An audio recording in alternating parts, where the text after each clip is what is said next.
Hello everybody and welcome to the Betway Summer Cup panel. It's a lovely day it turned out to be when we're doing the recording on Tuesday. There's a great pick six carryover. We're expecting a pool of 5 million rand. There's a quartet carryover as well. We're expecting a couple of million in the quartet for the main race, and it does certainly make up for some really good racing at the end of the day. So thanks for joining us here at Turf and Team. We're in the brand new studio here that has been built, and we look forward to chatting to our guests as we do, the Betway ambassadors and our weighted to win co-host and tipster Daryl Marie, who's with me here today. Daryl, we look forward to a super day's racing. I know you've been looking at this for a good few weeks, and I hope you'll give us the winner. Yeah, a couple of exciting days leading up to the Betway Summer Cup to be run on Saturday. Clyde, we are recording this on Tuesday. We've seen a few gallops take place behind us, and the course at this stage looks outstanding. It does actually look very well indeed. Michael de Kock is with us. He's won this race 9 times already in his career. It's lovely to have you. I know you now. We don't consider you Durban-based. We still consider you Gauteng. But it's great that you come up. Thanks so much, Mike, and good to have you in the studio with us. Thanks, Clyde. Yeah, great to be here. And let's hope we get through to Saturday, but things are really looking good. I mean, if the course can hold that as it is at the moment, I'm sure it can still take a few more mils, because I think what's planned for Saturday is fantastic.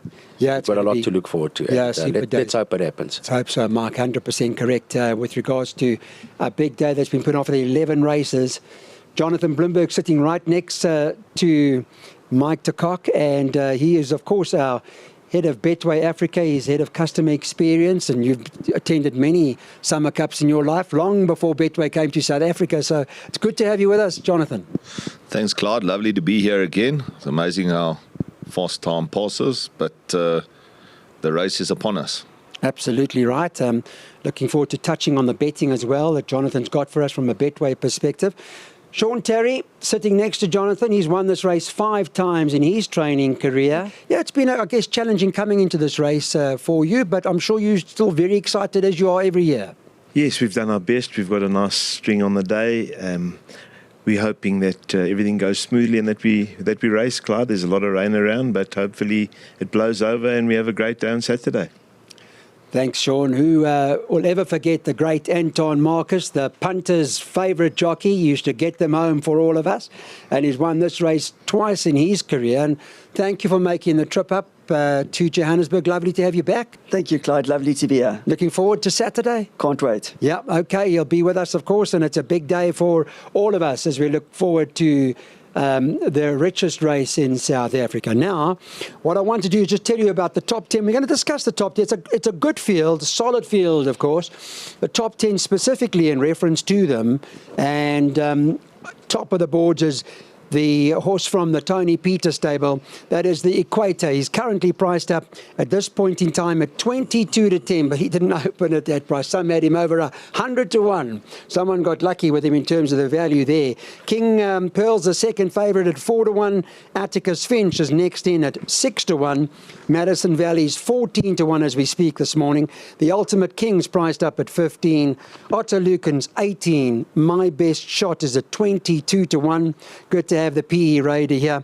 Royal Victories at 25s.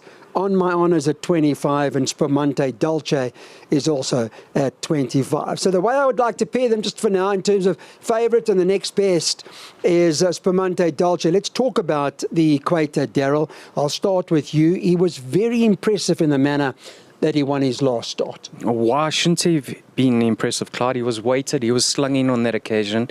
His 2 victories to date have been in plated races, and we've expected him to win in the manner in which he did.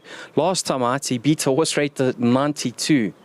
Now, that horse rated 92 is running in the Betway Constellation in race 8, or race 9, sorry, Baynak, carrying 52.5. The horse is 8.5 to 1. Yeah, you got a horse running in the Betway Summer Cup, and people are taking 22 to 10 about him. Do you think Baynak, if he was in this race, a kilogram better off, would be anything less than 20 to 1? I don't believe he would. So my argument is there's no current value about him. He's now stepping up into a handicap. I agree. There's a lot in his favour, and he's a lovely sort. He quickened up beautifully over the mile last time out. I can actually see him winning a 1400 on that effort. But he needs to up his game now. I want to see what he's about. And Saturday's his opportunity. I want to show, if I can, now that we're on it, Daryl's made reference to the form, and he's quite right. On a form perspective, plated races, yes, the Equator expected to win the way he did. But it's the manner, Mike, in the way this horse moves. He moves so well. He's got such a good stride. He hits a flat spot for a moment here. But he just seems to go and go as you ask. Yeah, look, he's by Galileo as well, and they grow another leg when there's a bit of sting out. But this horse has got to improve 20 pounds at least on performances to win. On paper, you can't back this horse. He's not 22 to 10 on form. He's 22 to 10 on hype.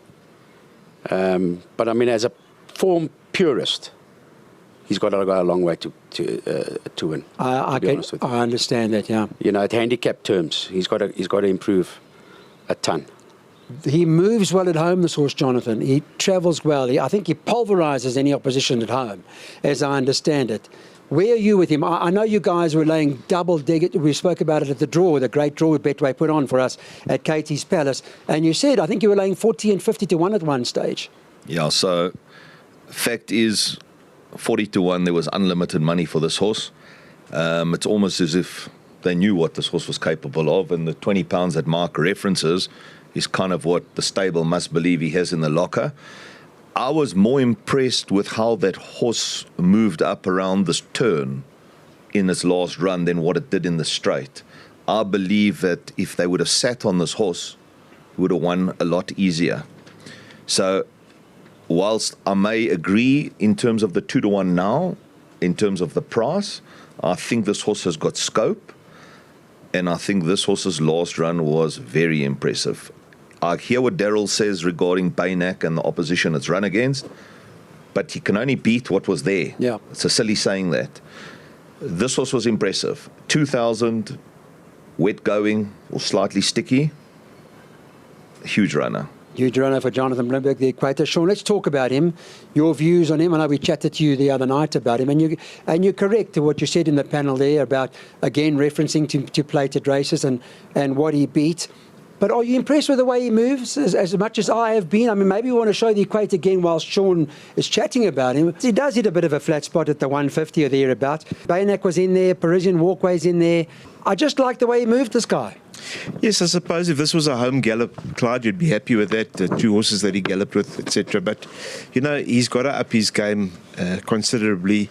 While there is a little bit of scope for improvement, he still needs to, you know, up his game at these weights, I feel. Anton, you again, I know you've been looking at this quite closely. Your view from a jockey's perspective, I mean, and a form perspective, how do you see it? Clyde, it's a case. Do you fancy him on form or on reputation? At the moment, talks more on reputation as opposed to the form, but clearly he shows a fair amount at home, and Saturday will be his true test. Let me stay with you for a minute because I want to bring Spumante Dolce in here as well. We do have the replay of when Spumante Dolce beat VJ's Angel. She was in great form then and won a very good race there. She gallops well in the centre.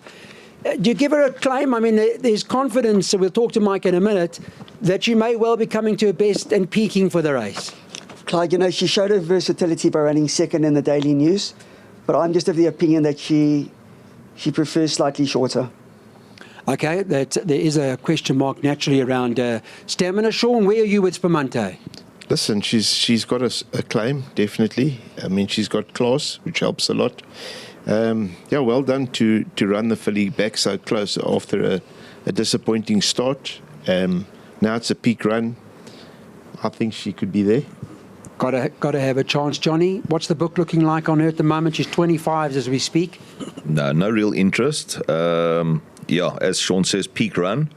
I thought the last run she looked menacing and sort of emptied out. I thought she could go on and win that day. My view is sort of echo of Anton. I'm not quite sure 2000 is her game. Okay, well, Michael's here to answer that question. I mean, you know her well enough. You worked with her for long enough now. What are your views, Mike? Yeah, look, she's we obviously got knocked on the back foot with that mile scope badly, but it's something that is a problem with this filly is that she's susceptible to mucus. I think she's got an immune system that's quite vulnerable. We could never run her in the Summer Cup on the back of that run. So, which is the reason why we squeezed that next one in, which wasn't ideal because you had to clear up the mucus, so there wasn't a lot of work done in between. I mean, it's going to be a peak run, but I'm of the opinion that 2000, especially Turfentine, definitely a big question mark with her. I mean, on a genetic testing, she's actually bred more to sprint than anything else, this filly. So this is an absolute top end for her. Yes, she ran second over 2000 at Gravel. The comment that she is suspect over the trip is accurate. Okay, well, there's the answer. The Kock team also unsure as to whether she'll get that 2000. In terms of you, Darryl, where are you with her? And does she make your top 2 or 3? Or? Yeah, she did run a lovely second in the Daily News. That was over 2000, but that's the easiest 2000 in the country. And she had horses rated 103 alongside her. I think this is a test 2000 given the ground.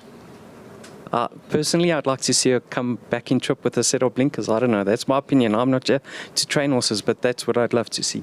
Yeah, Mark, come back with the blinkers in the future? Well, listen, I mean, Darryl can come and work on Tuesday morning if he wants in blinkers and give us the graft. You know, it's easy from the studio. There's a lot of trainers in the studio as on chairs, you know.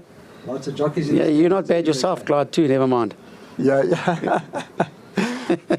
All right, that's where we are at the moment with where we've paired them up, and we've just obviously touched on the Equator and Spumante Dolce. Okay, let's get on to our next pair. King Pelles is next in the market, and in terms of what Betway are doing with King Pelles is currently at 4-1, and in terms of On My Honour, who's the second last in terms of our top 10, is currently priced up at 25-1. The interesting thing here, Anton, with this horse King Pelles is the preparation that this horse has been coming into the Betway Summer Cup. Perfect prep, I would have thought. He's had a fantastic prep, Clyde. He's well in at the weights, and he's the one with the target on his back. Absolutely. Where are you with On My Honour? Let's just quickly touch on that whilst you're on it. What sort of chance do you give on My Honour in the Summer Cup? Well, he can't beat King Pelles at the weights. So based on that, no. Are you big on King Pelles? I am, yes. You are big on King Pelles. Sean, I want to also bring King Pelles in if we can. In that replay, we can have a look at what happened in that last start of King. And then we cover a few in here. There's King Pelles in the pink. But in here too is On My Honour who wins. And by the way, Royal Victory's on the far left. So you guys can judge. But a good prep, Sean. Yeah, very good prep. Eye-catching prep. As Anton says, at the weights it's hard for On My Honour, but King Pelles has had a lovely prep. If it comes up sticky, he's got the stamina. It's a reasonable weight. He has to be a big runner. Johnny, On My Honour, I mean, he did win with consummate. I mean, he won well. He won held at the end. He was, the closing stages. Does that? I understand that from a weights perspective, it's an issue. But does that brighten his chances in the manner that it won? So obviously, that was the race that was much talked about in terms of whether King Pelles was given every chance to win the race. I think you go back and watch the rerun. On My Honour was cantering. That horse had another couple of lengths in it. To me, King Pelles was running in a little behind. But obviously, everything you see and taking weather into account and whatnot and prep, you've got to fancy King Pelles. It's probably one of the horses in the race that are going to be best suited to a sticky 2,000-meter race. Money-wise, has there been considerable amounts of money for King Pelles? Fortunes of money this week, yeah. Since the draw, I would say it's probably the best backed horse in the race. I saw the Padiachi family. You would have noticed when you were watching the draw, they all here, the whole family flew up to come and watch King Pelles' draw, and they're all very excited, Michael. It's good for the Raiders to get out to Johannesburg and come and compete. Fantastic. I mean, how do you leave 6 million on the table? Where's the blonde bombshell from Cape Town with all those bombs running around for progress plates for 175? You can't leave 6 million on the table. I don't care where you are and who you are. It's fantastic that we've got these Raiders. I think this horse's prep it jumps out at me that jumps out at me. I think he should start favourite, and I think he may start favourite. 4-1 right now is value. But I think what beats him wins is by Duke of Marmalade out of a Galileo mare. Both sidelines, love soft. He seems a little bit of a slow starter, which I think is going to suit him, and he'll be mowing them down the last 400 when half of them may have been heart attacks. Yeah, he's won a few on the wet on the heavy going. He's absolutely bred in the purple for a soft track, and that's what he's going to get. Mike, Turfentine, you love Turfentine, no? Oh, he's going to absolutely adore Turfentine. I love the fact. I mean, he travels in a 1200. You know, this is not a slouch. This is he's a very serious horse. This. Daryl Marie's also, of course, got his views on this with King Pelles. I know when we chatted to you, Darryl, at the draw, you were leaning towards him. You gave everybody an early warning about the rain. Thanks very much. But have you changed your mind? I haven't, Clyde. You just need to take into consideration that this horse earned his rating over 2 miles. And in his last start, nobody actually wanted to win that race because of the penalties they were likely to incur. You need to take note of the time of that race. There were other races of the exact same course and distance, horses that won on the same day with ratings of 60, finished 6 lengths ahead of him on timed. So they walked, which makes his effort even more commendable. Yeah. So I've got no doubt, listen, races aren't run on paper, but I've got no doubt that he's going to reverse the form with On My Honour. I don't think On My Honour, a 2000 at Turfentine on a wet track, is going to be suited. I like this horse over a mile on firm going. I think that's where he produces his best. So King Pelles, sting out the ground, lovely prep, everything ticks the boxes. Okay. There's the good news about King Pelles if you're on him, or King Pelles, or however you guys want to pronounce, whatever you're comfortable with, I'm sure. Atticus, Finch, I want to talk about that now, as well as Royal Victory. Let's pair them up. We start up with Atticus Finch. Of course, he won this last year. We'll have a look at the race and just refresh everyone's memory around what he did and how impressive he was, Atticus Finch. This was, by the way, the On a Mission Charity Mile, Allied Steel Road On a Mission Charity Mile, where he moves up. Anton, I want to pick on you a little bit about this. As he goes past them, obviously they knew they when they're going to get the penalty, hence the top weight that he carries now. But, I mean, there was a lot of money on the table here too. But he wins going away. Very impressive, Clyde. The addition of blinkers seemed to have aided him as well. You know, he got the £8 penalty, but he won a race for R1 million, so it was worth it, you know. And he's one of the chief protagonists. Royal Victory, can I just ask you about that? He won. We saw him in great form here at Turfentine. He loves Turfentine, this horse, and we saw him in great form when he won the Betway Summer Cup. We may want to go and have a look at Royal Victory's replay as well, just to put everyone into perspective, Anton. And this is where he comes through. He picks it up safe passages next to him on this occasion. Atticus Finch, by the way, this year is a good few lengths behind him in the yellow cap. Clyde, he's not very well in at the weights, but he's got an affinity with the course, and I feel that he'll be in the top 4 or 5. It makes your top 4 or 5. Definitely. Okay, that's good. That's good to know. Atticus Finch, Sean, you know, I was looking at history, and I mean, I was talking to a few people about it to make sure that Darryl and I were actually doing the research. We didn't go back as far as when it was the November handicap into the holiday inns, but in our current research, I haven't seen a charity mile Summer Cup double. I don't know how long, but I haven't seen it in a while, Sean. And I mean, it's history. Can always, you know, those records are made to be broken. But would that be of any concern?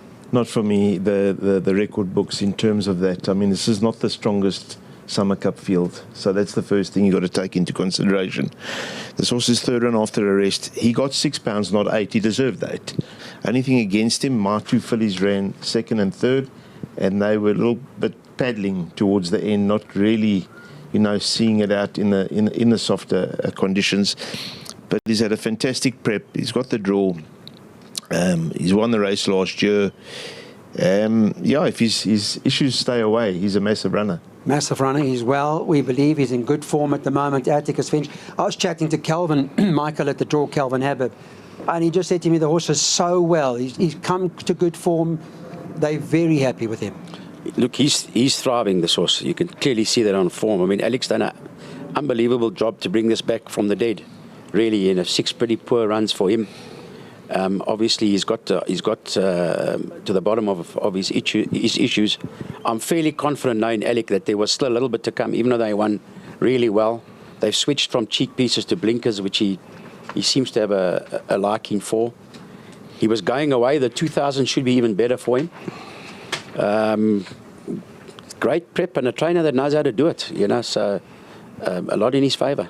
You know, Mark, I was talking to Peter Victor, the owner of Royal Victory, and he was saying what they've learned with him now is that he's coasting or he's moving up to them, but he's not going past. As he gets into horses' company, he sort of starts to hesitate a little bit. So maybe the idea is to get him out of that if you can and run and give him any realistic chances. Definitely. Yeah. He's obviously been a little bit of a tricky horse.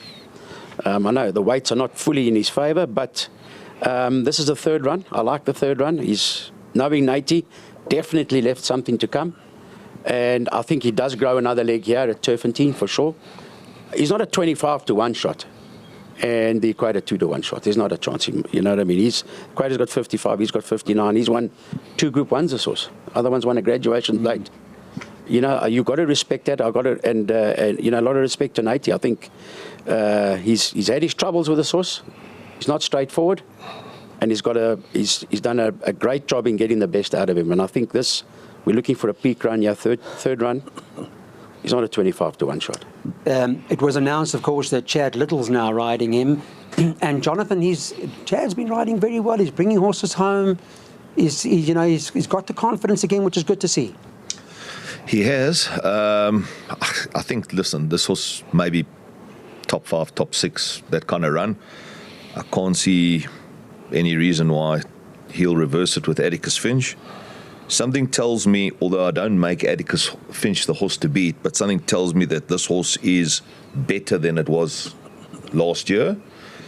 Is it 6 kilos better than last year? The jury's out, but so much in this horse's favour. The draw, the third run after rest, the course and distance, the style, the way this horse is running now and quickening is, it's impressive. From a money perspective, just for a moment, what's the interest like in a little bit. I mean, there's simply money for the top 3 horses. That's really it, and 1 or 2 outsiders. But a little bit of money for Atticus Finch. Okay, let's move on to our Daryl Marie perspective in terms of weighted to win and get his view on Atticus. We were chatting last night, and it sounded to me like you got a bit more confidence about Atticus Finch now compared to when we had the discussion at the draw. And, of course, let's talk about Royal Victory. Where are you with them? Okay, let's start with Royal Victory, Clyde. Interesting that they're putting the blinkers back on him. He likes to be given a chance early in the race, and I think the writing will be on the wall if you've backed him, because he needs to settle with those blinkers. I've seen him tug a bit. If I'm not mistaken, in the Hollywood Bets Durban July, he was doing a bit too much with the blinkers. First of all, he needs to get to the start, because he has had his issues. Hopefully those have all been ironed out with the big crowds we're predicting on Saturday. If he gets there and relaxed, and he relaxes in the running, this horse grows an extra leg at Turfentine. So I wouldn't read too much into the fact that he's held at the weight, because those were also prep runs and he performs his best up here. So I can see him running into the money. I do believe, like the rest of the panel, that he's overpriced. Currently he does represent value. Atticus Finch, I thought, geez, with that 3 kg penalty, he's going to have his work cut out. But looking deeper into it, the fact of the matter is the 2 runs with those blinkers have been sensational. I mean, when he came back after rest and he got within 3/4 of length beyond Tin Pan Alley, giving him 10 kilograms on the inside track, was unbelievable effort. And then last time out in the Allied Steel Road on a Mission Mile, Charity Mile, I mean, he's not a miler. And if that race had to be run an extra 400 meters, he would have won by further, Clyde. There was nothing closing in behind him. I think he's at the best prep. Yes, he does have that extra 3 kilograms to carry, but I think from what I see on paper, he's more than capable of doing it. I think he's going to go back to back. Okay, well, I was going to say to Darryl, we'll wait for the end to get his outcome or his final choice, but it's sounding now like Atticus Finch has gone ahead of King Pelles, which is quite interesting. And so to the next pair, as we move closer to what the panel as final decisions are. We want to get some quartets, of course, because there's a carryover quartet. We're hoping for a R2 million pool, and I want to touch on Madison Valley, and I want to touch now on My Best Shot. Let's talk about those. Madison Valley's 14-1 with Betway at the moment, and My Best Shot's 22-1. I want to go to Jonathan and start with Jonathan, if I can, around these two horses. My Best Shot, interesting at 22-1. I thought perhaps would be bigger, but has there been interest in it? Or? Yeah, so there has been a little bit of interest in this horse, Clyde, probably from about 40-1. Yeah, my understanding is Richard's been pretty bullish about this horse and its ability to compete 2000 at Turfentine. And I think you have to give a little respect to Alan Creef, not scared to travel, whether it be Joburg or Cape Town, and knows when to travel a horse. Yeah. He generally gets results. Yes. And he moves in well here, Johnny. He picks it up 200 metres to go. And he seems like a nice horse. Well, look, you know the horse is going to stay 2,000 metres. Question mark over the opposition he's running against there, and you know what they are capable of, considering he's running against Group 1 winners, you know, on the half-veld. But I think that's the kind of horse that, you know, maybe lurking 5th, 6th, 7th, you know, back end of quartets perhaps. Yeah, sure. It's important in terms of a number of things, those that are obviously betting on top 4, top 5, top 6 betting, whatever it might be. And of course, don't forget the card draw is also determined by the outcome of this result in terms of the first 6 finishes. So that's going to make a difference. Whilst I'm on you, Johnny, Madison Valley, good to have Frank here with a couple of horses again. And great run last time. Yeah, so once again, great to have travelling trainers come up. Good day's racing, and obviously stakes in mind. Yeah, listen, this horse stays. We know that, you know, a decent effort last year. Draw 18, not ideal for me. Horse seems to win a race and then goes backwards, then recovers to win a race. You know, pretty much finish on top of My Best Shot for me. I don't think much in it. Here's the run with Madison Valley when he ran behind Atticus. Finch is in the blue over there in the middle. Mike, let's just talk about him quickly whilst I'm on him.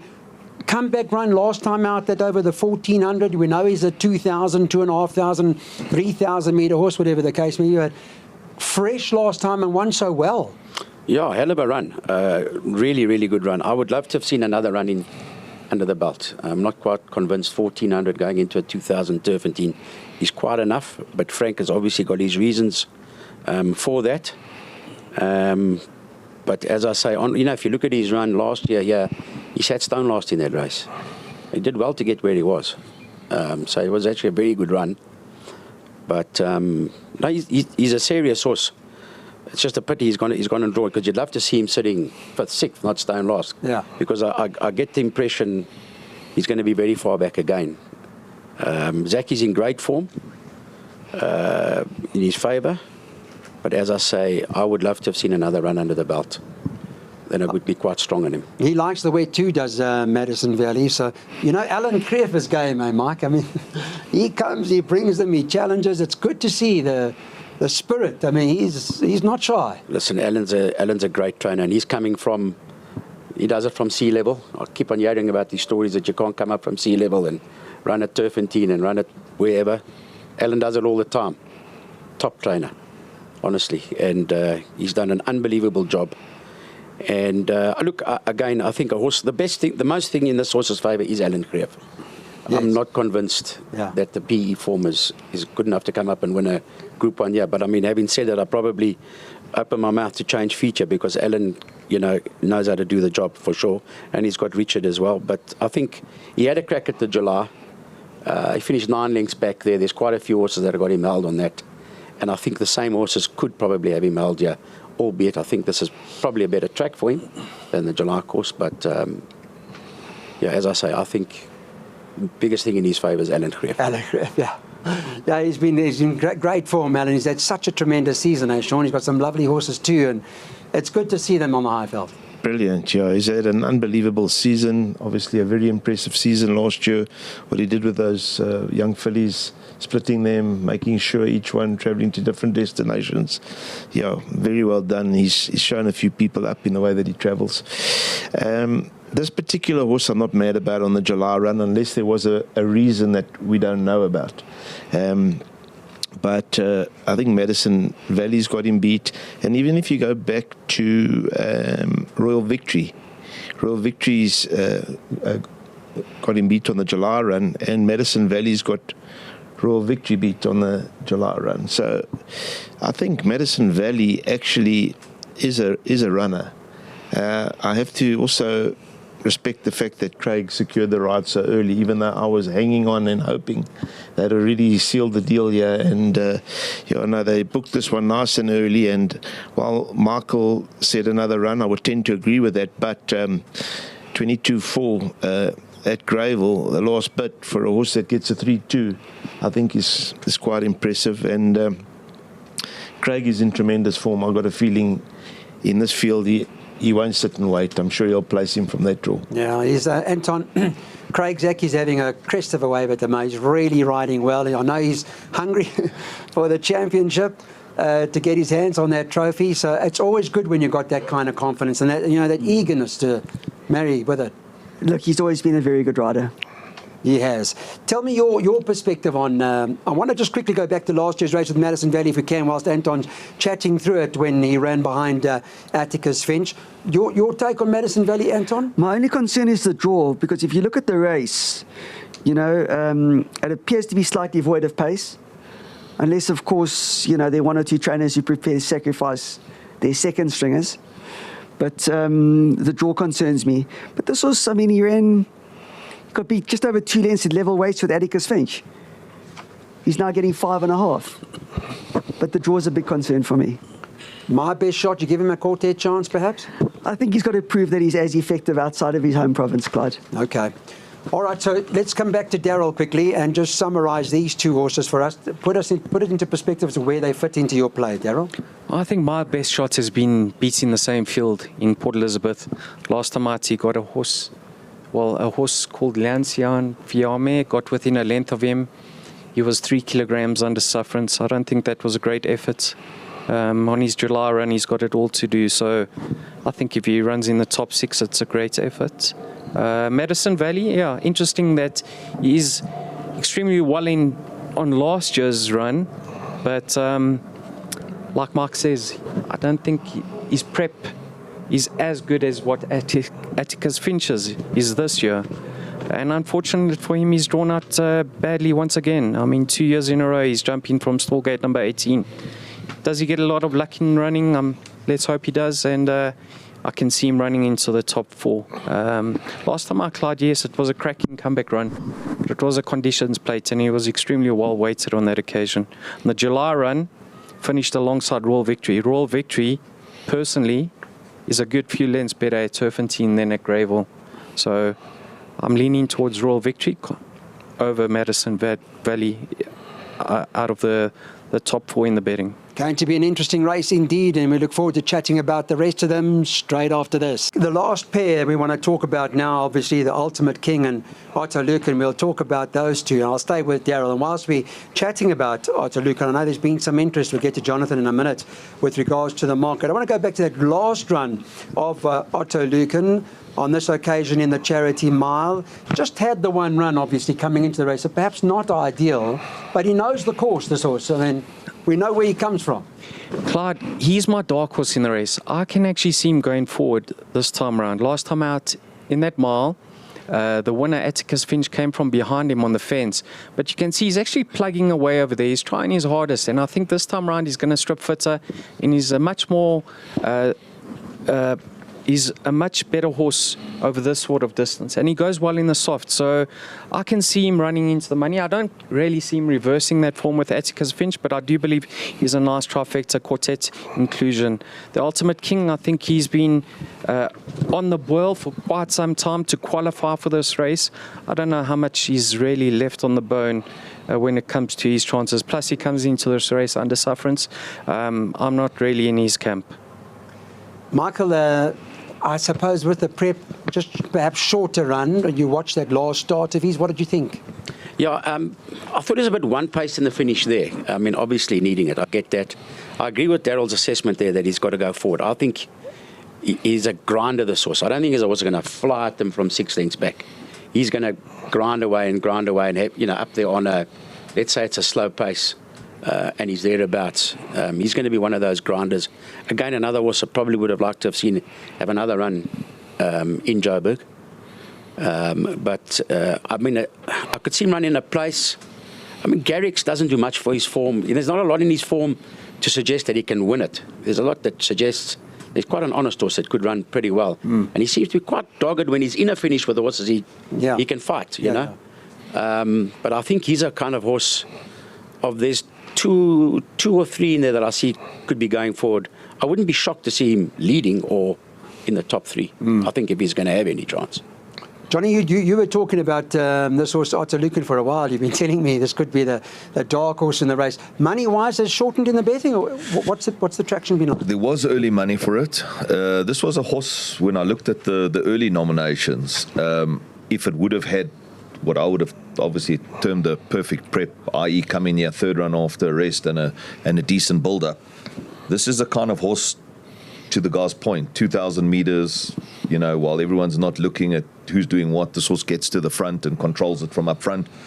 The horse definitely stays. I've got a little bit of a soft spot for this horse, but again, to come in after coming back from Durban or to the Halfveld, what happened in those couple of months, maybe there's a good story about it in terms of how they prepped this horse like this. But I 100% would have liked another run, but I was not unimpressed with this horse's last run. Yeah. The stables, well, Timothy Woodruff's doing a great job for James Crawford. He's on the record as saying this horse is very, very well at home at the moment, so he's good, Otterluken. Just whilst we were with Johnny, let's talk about the Ultimate King. Any movement for that in terms of the market, or is that quiet? A little bit of money this last couple of days. Okay. But I know it won what would have been termed one of the qualifying races to get into, an automatic selection into the Betway Summer Cup, but I can't, in terms of who this horse had behind it to win this race. I don't make it one of the leading contenders. He'd been playing up, Sean. We noticed his last start. He didn't want to go to the gate, and the jockey a couple of attempts. But I was chatting to Gavin about it. He does that. He's that kind. But he focuses in the race. He puts his head down, and when he gets into the race, he's a professional. Yes, listen, he's come through the ranks very nicely, and he's been winning races along the way. But it's a big jump up in class here at these weights. On the Victory Moonrun, I actually prefer the stable companion, Son of Raj, at the weights. It's very hard for this horse to win off these weights if he repeats that last run. He has to improve 5 or 6 lengths to get a blow in. But he's got no weight, good draw. If, we've been speaking about the pace, if this horse is in the right place at the right time and it's a slow run race, anything can happen. I wouldn't fancy the horse, but it wouldn't shock me. But he's got a lot to do. As I said, I prefer the stable companion. And Otto, where are you with Otto, Luke? Otto, for me, he's a Burley horse, if I'm remembering the right horse. And I'm of the same opinion that, second run, he's got a lot to do. I would have liked to have seen a third run, and I would have maybe had a little more confidence. But I'll take the 5th on that one. Whilst we're on you, Legend of Arthur, let's just quickly touch on Legend of Arthur. Well, again, we go back to the Betway Summer Cup draw, and you made reference to the mucus and, when you were scoped and what was wrong with him. But how's he today? Okay, so we heard Mark say earlier that his filly had mucus, and there was no ways he could run in the Summer Cup without running that filly again. Well, I've been a little bit bold because I can't watch 6 million rand on the table and guess what would have happened. At the end of the day, we're hoping we've turned the mucus around. He's definitely looking a lot better at home. His first run back was eye-popping. That sprint up was different class, and I think he was close to favourite for the race. Now he's a 40-1 chance, and I can't give anybody a lot of confidence because I don't know for sure that we've turned him completely, but I would hate for tote tickets to go into the bin because this is not a genuine 40-1 chance. If he finds his form and it's third run, it's not a bad prep, bar the mucus, he'll be there. Nice, he loves Turventine, he likes the soft. It's nice to hear, but I can't have confidence, Clyde. But I do know at these weights, if he brings his A game, watch out. We're going to get your quartet from you in a moment because we want a floating banker and 5 other horses from the guys. I'm sure Legend of Arthur will go into Sean's quartet, and he's sounding a bit more confident today, I must tell you. Anton, just on the couple that we're on, the Ultimate King and Otto Lucan, I mean, where would you be? Otto Lucan, just let's chat maybe about him a little bit. What did you make of his effort here on the Highveld the other day? Clyde, it wasn't a bad effort, but I mean, he's still held by Atticus Finch. So I see him finishing probably back end of quartets at best. You know, and with reference to the Ultimate King, I mean, he's won 5 of his last 7, but he's under sufferance. I don't think the Victory Moon form line is going to hold up at all. And the only thing in his favour is his draw. And so I want to talk to you just quickly about jockey tactics in a race like this. It's going to be a wet trap. We know that we're not going to shy away from the fact. There's a hint, I think you hinted it, there's probably going to be no pace. Anton Marcus, the multiple champion we know you to be, what's the ideal ride for you? I mean, not the horse, but what would be the ideal situation that you would want to be in when those gates open? Clyde, everything is pace dependent. You know, everything revolves around the pace.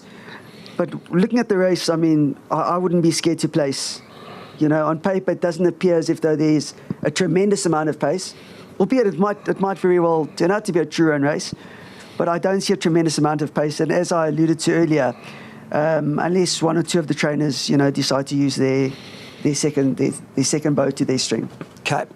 All right, so the guys are aware of that. We'll see how that all plays out. Michael, I mean, just for a minute, when you look at the second half of the field, and there's some exciting prospects to the extent of opportunities that have been awarded. I mean, if you go down the likes of Navajo Nation, who gets a run, the likes of Mocha Blend that gets a run, Wild Intent, the Hoodalakis family, they're excited to have their first runner. Solar Sail, Anfield's Rocket, Parisian Walkway. Who have I left out? Olivia's Way, let's not forget about her. I mean, she comes, Andy Fortune's here. He's coming to ride her. So it's good to see doors being open for horses that perhaps would be considered no-hopers. You know, Clyde, it's fantastic for owners to have this opportunity to participate. We all know there's only going to be one winner. 19 of us are going to be wrong, and one trainer is going to be right. But that's not what racing's about. You don't go into a race thinking, you know, I've got no chance, this, that, and that, because it's quite expensive to run as well. Sure. But, you know, we're all going in there with a certain amount of hope that your horse is going to run well, you'll be competitive. It's very important to support the sponsor. It's very important to support the race operator. And, you know, this is why owners buy horses. Yeah. I mean, everybody wants to win the Summer Cup. But also, you also want to participate. You want to be a part of the show, standing in the parade ring with your horse, sure, enjoying the moment, enjoying the day. This is what racing's about. It's. I know we make a lot of emphasis on winning and losing, but really, I think we underestimate how owners feel to be part of this day and to be part of this race. It's a big thing for them. Yeah. And it's important that we give the sponsor a full field and something, you know, to thank them in a way for and to look forward for the day. It's a privilege to be sitting to be in the Elevation. By the way, that's the horse that won this race 3 years in a row. How good was the Elevation?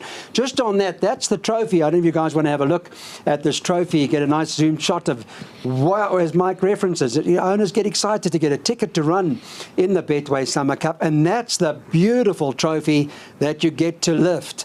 So with that exciting quartet carryover, Darryl, your floating banker and your other 5 in this year's race? I'm going to float number 1, Atticus Finch Clyde. I'm going to include number 2, Royal Victory, 3, King Pelles, 5, the Equator, 7, Madison Valley, and 8, Otto Lycan.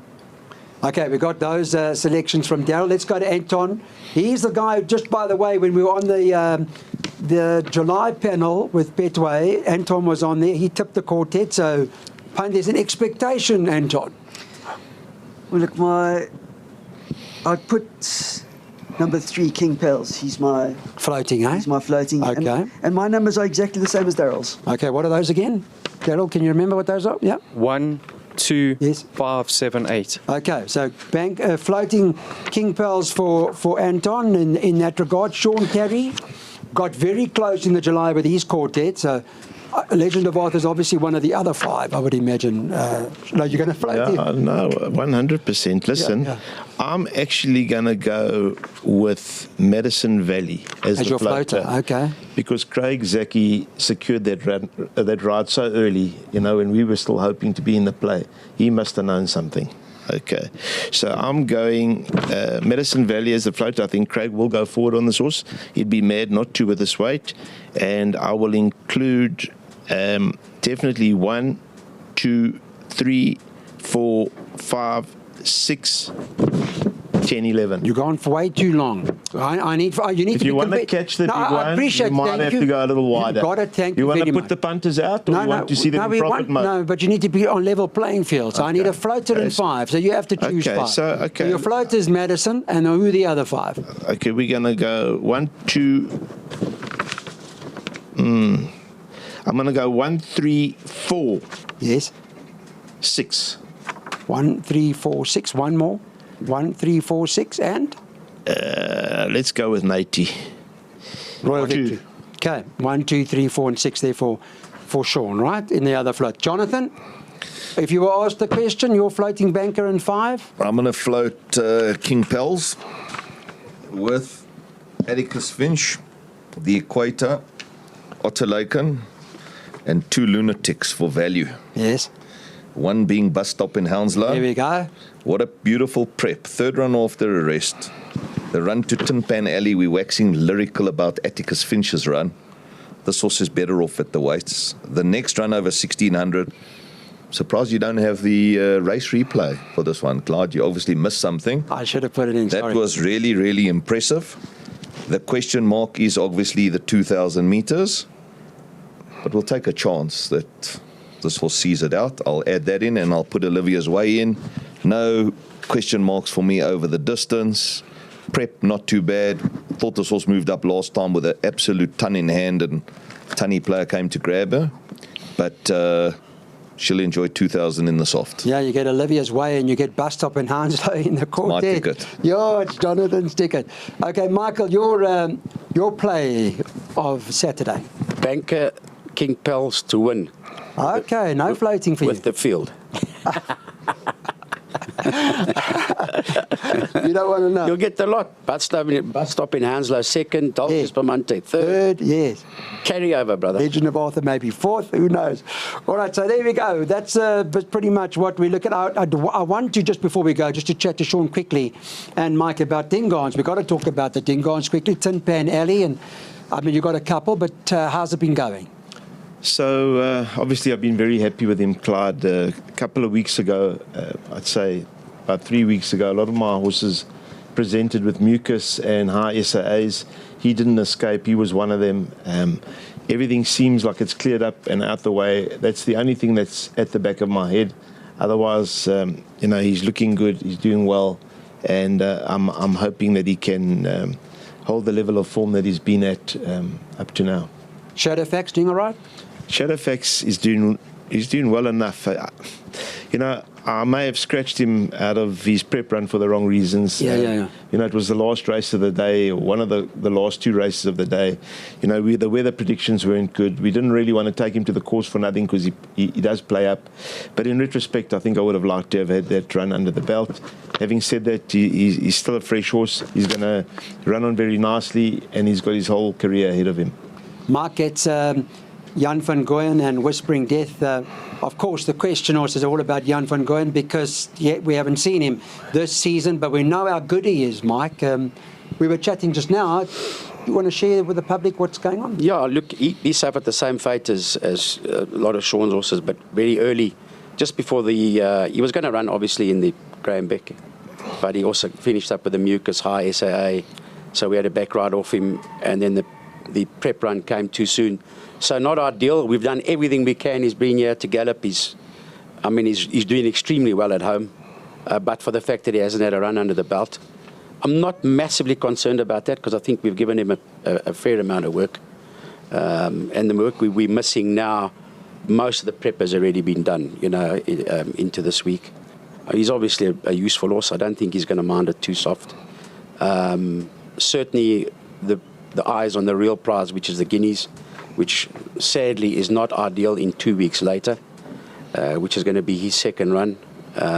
But barring the mucus and temperature issues that he had, a long time ago, everything's actually been pretty good with him.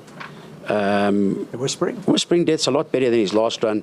We tried a tongue tie on him, just because he's always makes a little bit of a whistle, but it didn't seem to work.